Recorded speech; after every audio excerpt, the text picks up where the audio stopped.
Brothers and sisters, thank you for coming today to this historic rally. My name is Dan McConnell, and I have the honor of serving as the business manager of the Minneapolis Building Trades Council. On behalf of the managers of our 24 affiliate local unions, I want to welcome each and every one of you. I especially thank Joe Fowler and the laborers for letting us use their truck and for cooking lunch for us today. Thank you.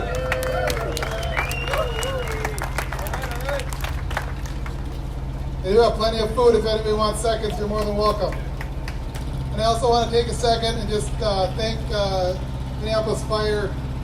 If you don't know, there was an accident on a job site a couple blocks from here this morning. And thanks to them and St. Paul Fire that responded on mutual aid, our member is out in the hospital and he's expected to recover. So thank you for that.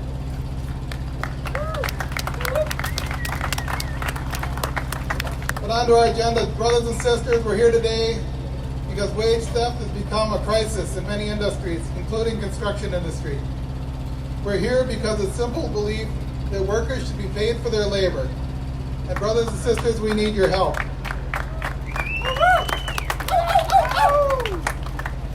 We're joined here today by some of our allies who are also fighting to stop wage theft here in Minneapolis and across the state.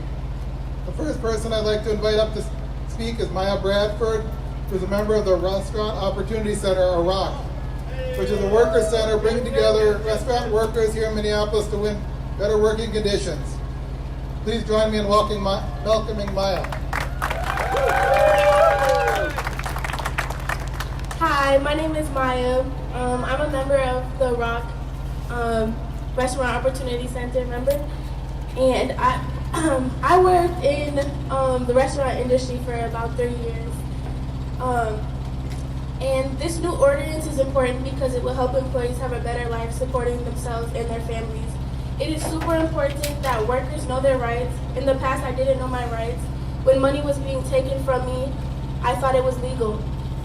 I didn't know my rights, and so I couldn't stand up for them.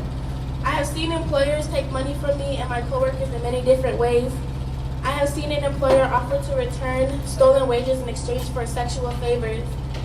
Wage theft, sexual harassment, rising costs of living are all issues that are tied together. This new law is an important step in protecting workers in our city. Thank you. Thank you, Maya. Our next speaker is with the Minneapolis Workers Center, Satul, who've been strong partners with us in fighting back against wage theft and human trafficking that we know are all too prevalent in our industry. They have seen and fought back against some of the worst behavior in construction and many other industries. Today we will hear from Umberto about his experience facing wage theft.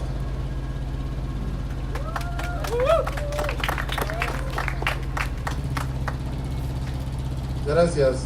Mi nombre es Humberto Micelli, soy miembro de CETUL. No hablo mucho inglés, así es que voy a pedirle a mi compañera me haga el favor de traducir. Good afternoon, everyone. My name is Humberto Micelli. I'm a member of CETUL, and I don't speak much English, so I'm going to ask my compañera over here to interpret for me. Compañeros trabajadores, reciban un fraternal y combativo saludo de todos los que conformamos CETUL. Hello, everyone. I give you a greeting of brotherhood and solidarity from everyone at CETUL. Mi presencia ante ustedes obedece para solicitarles fraternal y solidariamente nos unamos para pedir ante los concejales se apruebe en Minneapolis la ley contra el robo de salario. So I'm here presenting in front of you all to ask us all to unite and to push through this anti-wage theft law with the City Council of Minneapolis. Con unión o sin unión somos el mismo trabajador. Tengamos un salario por un trabajo hecho. With or without a union, we are all workers. We all work to make a wage to live and provide for our family. Las compañías van y vienen, tanto locales como foráneas.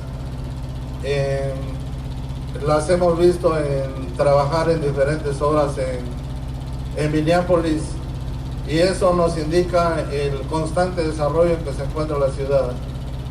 There are many companies developing here in Minneapolis. We see lots of companies entering the city. Es una industria muy grande, muy gigantesca en toda la Unión Americana. Y nosotros los trabajadores somos muy vulnerables al robo del salario y tráfico laboral. So we see lots of good work happening, but at the same time, us as workers, we're vulnerable to wage theft and to labor trafficking. Es algo que siempre nos ha golpeado, nos impacta directamente en la economía familiar. Those abuses as workers hit us hard, and they hit us in our ability to provide for our families. Es por eso nuestra presencia aquí, para pedirles a todos ustedes, nos unamos para impulsar se pase esa ley, para protegernos en contra del robo de salario. Muchas gracias. And again, that's why we're here today, to fight together, to unite, and to make sure we pass this law against wage theft to protect ourselves as workers and as our brother or sister alongside us. Thank you.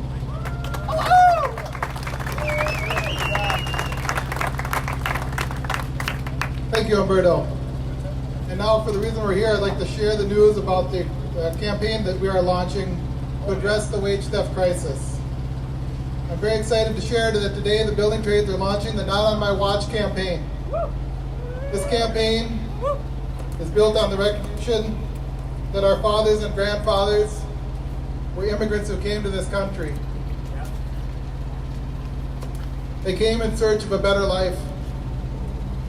And personally, my great-grandfather, Gustav, was one of hundreds of laborers who literally dug the sewers beneath our feet with a hand shovel. Together, those men formed our unions and built middle class in our country. Each one of us here is a beneficiary of their work and their solidarity. As their sons and daughters, we are all charged with the responsibility of carrying on that work. Today, as the federal government struggles to find solutions to a broken immigration system, another wave of immigrants has come to our country in search of a better life. Unfortunately, too many of these immigrants are being exploited. Wage theft and human trafficking have become all too common on construction job sites today. For years, in response to calls from our members like you, your unions, together as the building trades, have worked to bring attention to this issue. We have partnered with other unions and with SATOL and other organizations to bring this crisis to light. For years, we have been getting your calls about work being done at night or over the weekends, about workers who get hurt on the job, and instead of having 911 call and having an ambulance come, we hear they're thrown in the back of a truck and never seen again. It goes without saying that that is unacceptable. Just as promising your workers a wage and paying less than half or not at all is unacceptable. Today, the Minneapolis Building Trades and all of our affiliates and partners are announcing that we're going to redouble our efforts to make sure each and every person working in the construction industry is treated with respect. It should not matter if you arrived in this country last week, if you've been here for 10 generations, or if you're a Native American and your ancestors were living here before the first immigrants reached our shores. Every person who wears a high-vis vest or goes to work on a construction site deserves a fair wage and a safe job site.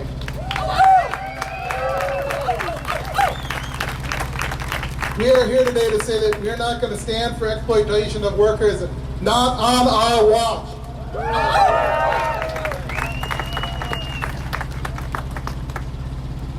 Because of our work and the testimony of workers who have come forward, the state legislature has acted. Democrats and Republicans worked together and passed a state law cracking down on wage theft. Governor Walz signed that bill into law. It became effective July 1st. Because once our legislature heard the stories about what was going on, they stood up and they said they're not going to stand for this. Not on their watch. But we know this crisis is big, and we need friends who are in elected office who will help change and enforce laws so this stuff doesn't happen any longer. So I want to invite some of our champions who are fighting so hard to stop wage theft. First up is Keith Ellison, our newly elected Attorney General and longtime friend, who has promised to make wage theft a prevention and a key fight of his office. Keith. we're here to talk about wage theft. But before we talk about wage theft, let's talk about income inequality. Let's talk about the fact that 3 people own more wealth than the bottom 50% of this whole country. Let's talk about the fact that when you concentrate wealth at the top, it really corrupts our democracy. Because the money doesn't stay there. It migrates into the politics. And the people with big money, the billionaires, pick who's going to be in Congress, pick who's going to be in the Senate. They pick what our democracy is going to be. And on the other end, wage theft means that people, they work just to work. They don't work to get ahead. They work to survive. They don't work so that people can have a better generation, so that your kids can live better than you. They just work to pay the rent and put food on the table. And it's not because they're not hardworking, they're extremely hardworking. In fact, wage theft means that you work really hard, but you never really get anywhere. It means you can't keep up with the rent that goes up, with the price of insulin going up, with student loans going up. That's what it's about. It's about this country of ours being a land of opportunity instead of a land of stagnation, a land of being stuck, a land of working just to work. We want a land where you can work hard and get ahead. Right? We want a land where you can work hard and retire one day. We want a land where you can go to vacation every now and again. We want a vacation where you can give your family some nice things. That's what we're fighting for.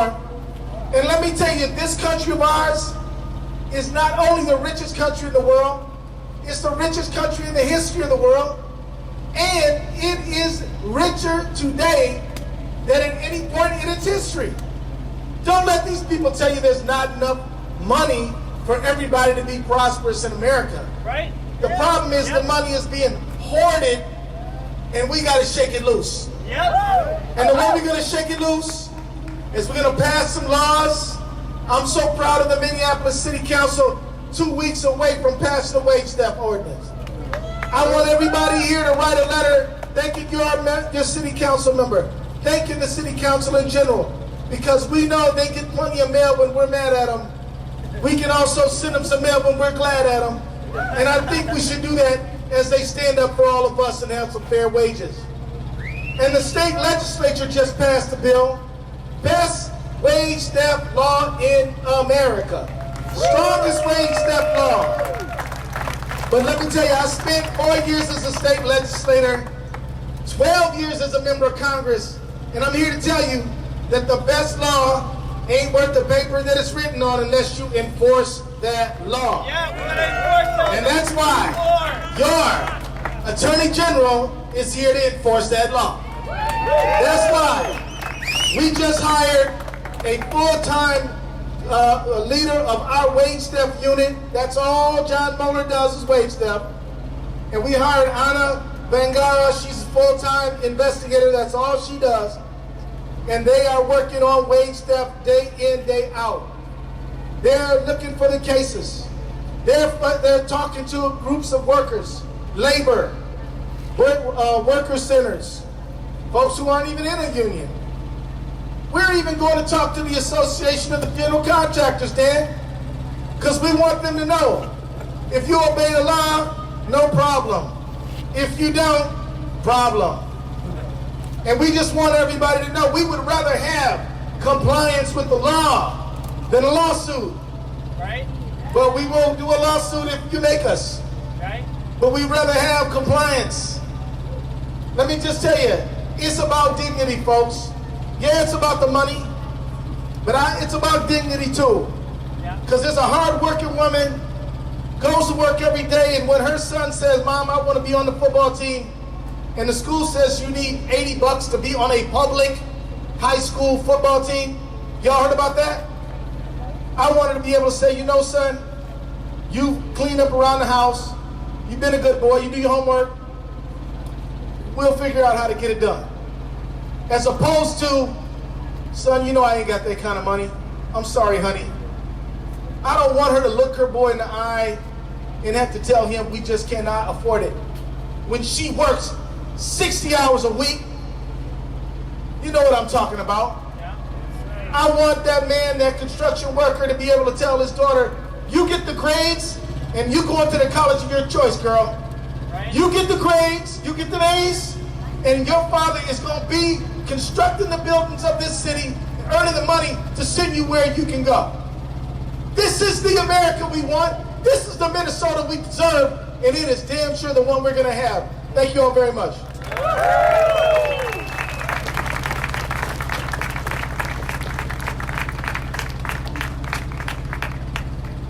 Thank you, Keith.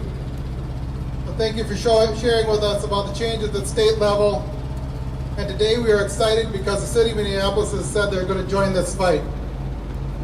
In just over an hour, our city council will be hearing testimony from workers about this crisis. Today we have we have Mayor Jacob Fry, as well as council members Cunningham, Fletcher, and Palmisano, who are authoring new ordinance. They're here with us, and we are calling on them and the entire city council to support our effort. To add the city's voice, to stand up and say they're not going to stand for this. Not on our watch. So let's hear from our leaders in the mayor's office and city council members. Mayor Fry. Thank you, Dan McConnell. Thank you to Rock and Stay Tool for all the engagement you're doing. Big thank you to all of the workers that have joined us out here today. Give yourselves a round of applause. You're quite literally building our city, and we appreciate you. And to our city council members, these are the individuals, along with our staff at City Hall, that quite literally drafted the ordinance. Please give a huge round of applause for council members Lene Palmisano, Steve Fletcher, and Philippe Cunningham. They did a lot of hard work on this, and they deserve a whole lot of credit. Wage theft, which by the way is also known as stealing, is something that we should be enforcing. The quickest way to erode trust in government is to pass laws and ordinances that you're not going to enforce. And in this case, you better damn believe it. We are going to be enforcing this law, and we're going to make sure that people are held accountable as well. Because the truth is that not only is this good for workers, by the way, it's really good for workers because it just makes common sense. It's only fair that if you work a full week, you work your tail off, that you should get paid what you agreed to get paid in the very beginning. Right. And we're going to make sure that that happens. But also, you end up having a better project. Whether it's about serving tables, or it's about putting up development, carpentry, or electrician, this, at the end of the day, makes for an improved project because people know what they're contracted for, and then at the end of the day, they get paid for it. We know, statistically speaking, that union projects that are paid well not only look good, not only treat the workers with respect, but these are 100-year-old buildings as opposed to 20-year-old buildings. You have safety on the job site as opposed to the opposite. And we just want to thank you because you can count the city of Minneapolis as a huge partner in this endeavor. We're behind you, and we want to make sure that this is a fair and equitable law that gets in place and is enforced for the long term. Thank you so much. Lene? Let me give a huge round of applause for Councilmember Lene Palmisano. Hi there, thank you for coming out today. We have a public hearing in Councilmember Cunningham's committee at 1:30, and I hope to see you there. We continue to hear the stories, the really personal, really intimate stories about workers experiencing wage theft in Minneapolis. And it is really important for you to keep telling those stories, to have the courage to come forward and to share with us and to keep this front and center in the discussion of wage theft in our city. Wage theft is an issue that's inherently hard to track. It gets complicated. Sometimes it's not about getting a certain dollar figure that you were promised, but about unforeseen deductions coming from people's paychecks after the fact for an agreement they never knew they had with their employer. A national study by the Economic Policy Institute in 2017 found that workers recovered $2 billion in stolen wages, and this is all just complaint-based over 2 years. And they estimate that the total losses are more likely $50 billion annually. You think that's going to make a difference in people's lives? Yeah. You bet it is. So that's why Council Members Fletcher and Cunningham and I introduced this ordinance at the city level to give the city the tools we need to make sure that every worker in Minneapolis is getting what they've earned. Steve?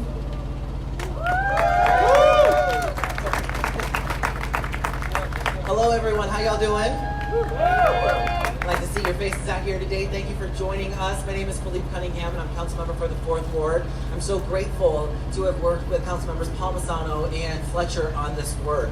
So when the city began the work with the $15 minimum wage, the city council also created a permanent workplace advisory committee made up of workers, worker advocates, small businesses, large business, and their representatives, all serving together on one body that advises the council and the mayor on workplace protections. Over the last 18 months, the Workplace Advisory Committee has worked to develop a comprehensive wage theft prevention agenda to complement our minimum wage and sick and safe time policies. The committee that I chair, the Public Health, Environment, Civil Rights, and Engagement Committee, was fortunate to have an update from this committee in March, and we heard similar stories that Council Member Palmisano alluded to. We heard time and time again various stories of folks having their money taken in various ways, and what was really powerful was being able to understand the magnitude of the problem of wage theft in our city. I personally became very passionate about this work around wage theft because my mother actually experienced wage theft as I was growing up. She was a low-wage worker working in hotels or in dry cleaners, and she would see money being taken from her paycheck in various different ways. And so the reason why my family was able to be financially stable was because my dad was a part of a union. Had we not had that union in our household, my childhood and adulthood probably would have looked very, very different. So seeing my mom, a hard-working, brilliant woman, go through time and time again something as just ridiculously unfair as wage theft was heartbreaking.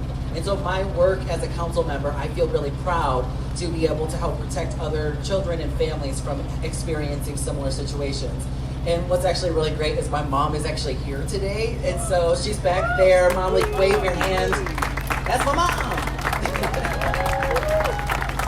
I'm really honored that she's here to be able to see us do this work. So what's so powerful about this ordinance is that the Minneapolis Civil Rights Department will be able to field reports about violations, and those violations may have multiple components. So you might see a minimum wage violation and lack of sick and safe time, or potentially wage theft. So it makes sense for us to pass this ordinance to add that capability.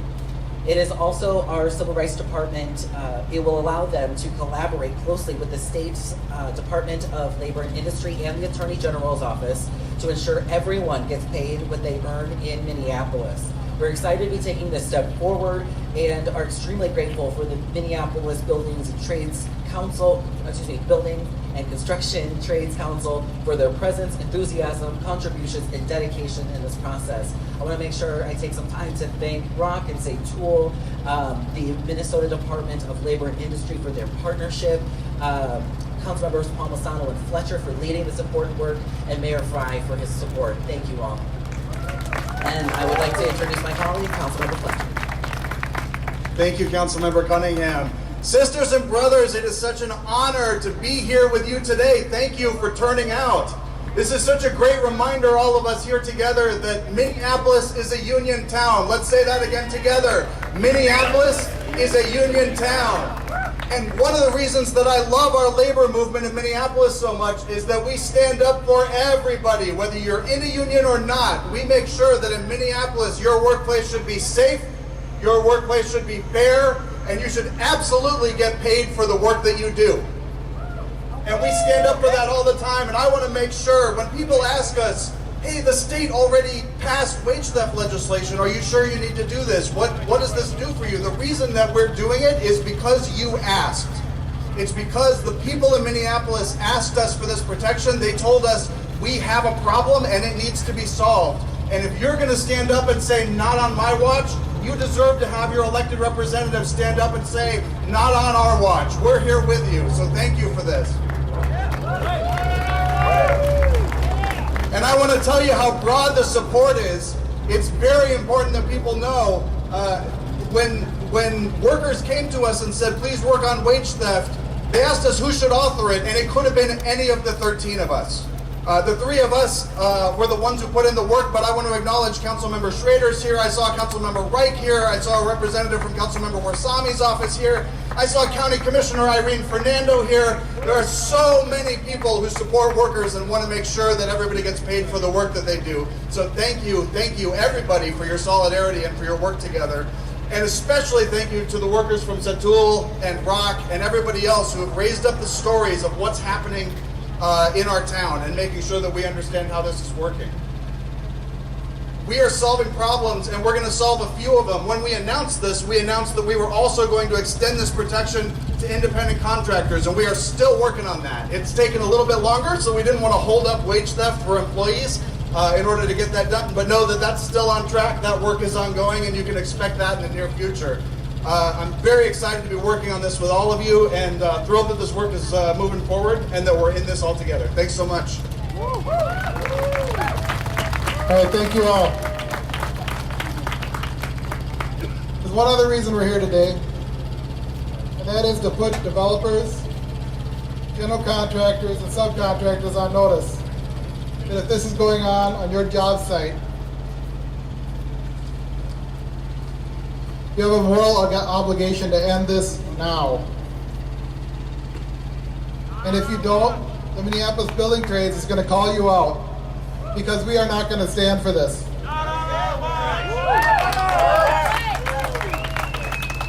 And also today, to the members that are here, we're asking each and every construction worker to help. If you see something, you need to let us know.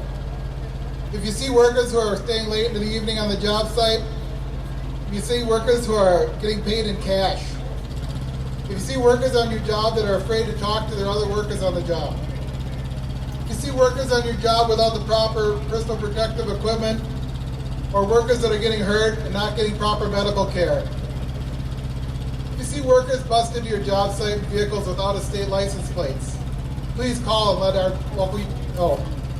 Tell your fellow workers, union or non-union, that we are not going to stand for this.